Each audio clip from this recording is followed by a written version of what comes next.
काय प्रश्न विकत घेणाऱ्यांचा नाहीये, विकल्या जाणाऱ्यांचा आहे, हो की नाही? आता देह विक्रीला जर समजा हे तयारच असतील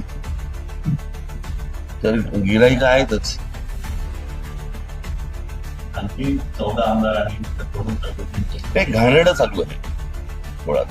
हे कुठच्या प्रकारचं राजकारण सुरू आहे आणि हे मला असं वाटतं यामध्ये लोकांमध्ये जर समजा तुम्ही जाताच, पत्रकार म्हणून जाताच, लोकांमध्ये संताप आहे या गोष्टींचा. म्हणजे लोकांनी उन्हातानात उभं राहायचं, एक लाईट बंद करणे तुझा, लाईट बंद कर तुझा, एवढ्या लाईट मध्ये तुझं एवढासा काजवा काय टिवटिव करतो रे मोबाईलचा, काय बोलव तुम्ही सर? हा, हे काही चांगलं राजकारण नाही चालू आहे. आणि याचा भविष्यात आता जे काही भारतीय जनता पक्ष पायंडे पाडतंय काय, हा मी मागे पण म्हटलं होतं की ते आपण पत्त्याचा बंगला करायचं ना पूर्वी, पत्त्याचा, तसा हा उलटा आहे. त्याच्या खालचा जो पत्ता आहे तो नरेंद्र मोदींचा आहे.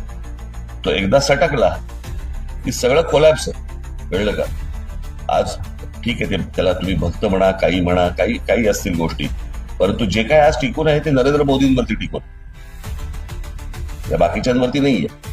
आणि अशा गोष्टींमध्ये तुम्ही ज्या प्रकारचं भयानक राजकारण करतात, खेळतात, हे त्यांनाही अंगाशी येणार आहे. हे सगळं अमित शहाचं राजकारण सुरू आहे.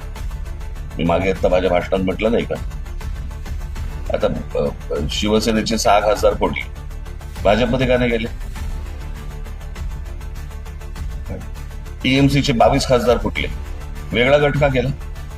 उद्या जर मला त्याच्यावरती दावा सांगायचा असेल पंतप्रधान पदावरती, तर मला हे बाहेरून मला लोक, जर आतमध्ये विरोध झाला तर मला बाहेरून पण लोक मतदान करतील किंवा पाठिंबा देतील.